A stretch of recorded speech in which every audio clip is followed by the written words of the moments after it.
सत्य केली, परंतु ज्यावेळेस आपल्याला ते बोलायला सुरुवात झाली आणि मार्गदर्शन करायला सुरुवात झाल्यानंतर संपू नये असं थोडंसं तुम्हाला मध्ये निर्माण वातावरण झालेलं आहे.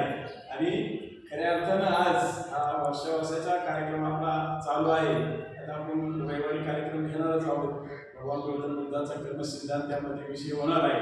बरोबर. तेव्हा रविवारी आपल्या 7 वाजता सर्वांनी जास्तीत जास्त उभं या ठिकाणी उपस्थित राहायचं आहे. शारदाताईने जे आपल्याला मार्गदर्शन केलेलं आहे, एक महिला बोलते आहे. मी प्रत्येक वेळेला आपण सांगतो आपण 100 महिलांचे शिबिर घेतले, पण कुणीच नाही ना पडायला येते मार्गदर्शनाला तयार नाही. कमीत कमी 15-16 तरी महिला इथं येतात. खूप छान, खूप छान. झाडाचं म्हणतात तर प्रत्येक ह्याला 2 बाया झाडतातच.